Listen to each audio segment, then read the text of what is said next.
Memphis is currently projected, according to ESPN FPI, to win every single game on the schedule other than the SMU game, which is at home. My hope... I don't think SMU looked all that good against TCU this week. I don't either.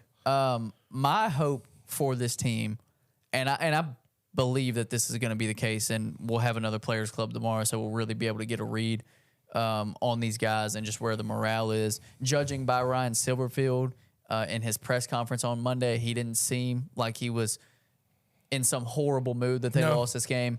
I think if anything, for this team, a relatively young, and even if you don't want to use the word young, inexperienced, a lot of guys that haven't played a lot of time outside of really the offensive line and Seth Hennigan.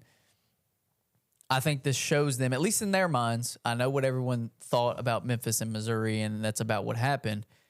But in their minds, from talking to them last week, like they felt very disrespected. They felt like people thought that Missouri was just going to roll them over, and they didn't. They competed the whole game. They gave themselves a chance to win really down until the end. So if they use that, confidence. This is not a lost season, and I don't think anyone's saying that at this point. Whether they won or lost this game, like you win it, you still have to take care of business in the American Athletic Conference, or the season means nothing. You lose it, you still have to take care. Like everything that they have set out to, I know how annoying and ridiculous and cliche that becomes, but everything they set out to do is still in front of them. Absolutely. But here's my thing.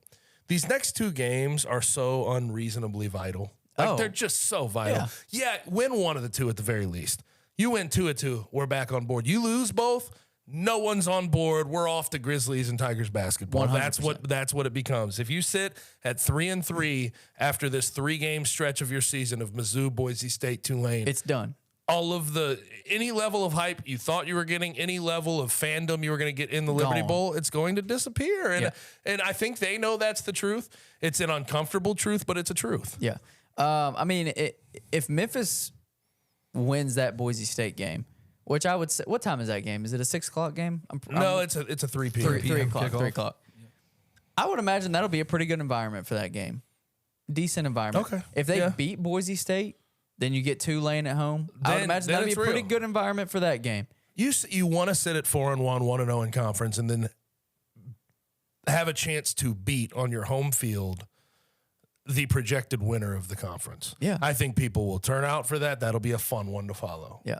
Everything is you hit the nail on the head. Everything is in front of this team. The goal is the AAC championship game and AAC championship win.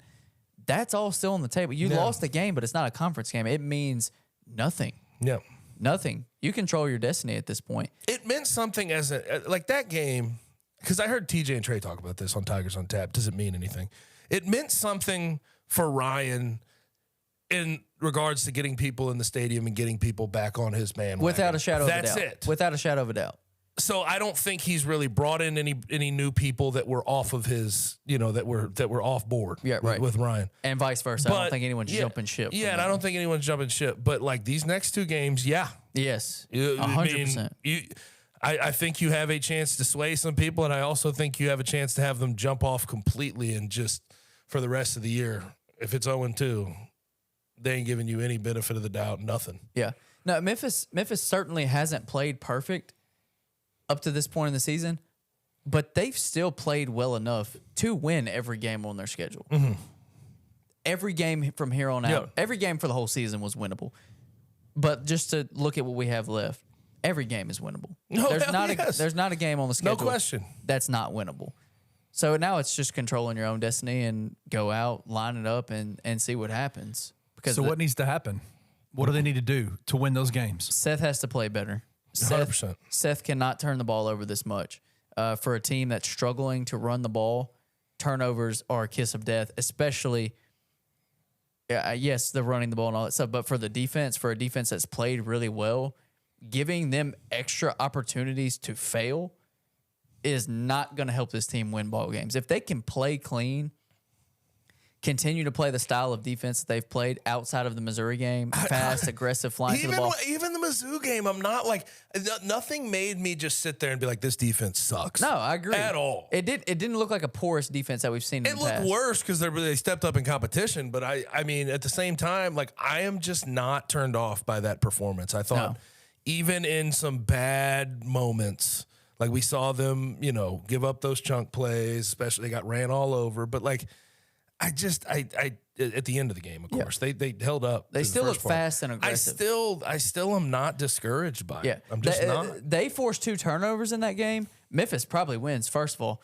But excluding that fact, we're probably still talking very, very highly of this defense. Right. They just didn't force any turnovers. Yeah. They couldn't generate any turnovers and really too many negative plays other than a couple of sacks. Yeah. So, we know turnovers are a finicky stat. Like it fluctuates so much, and a lot of it is just how the ball bounces. But they just weren't able to get the ball to bounce their way in that game. So I'm not concerned about the defense. Hopefully they can clean up some of those big shot plays and stuff like that.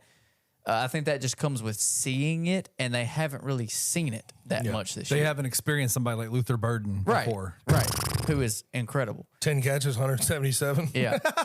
God. We had the debate, what do you do with him?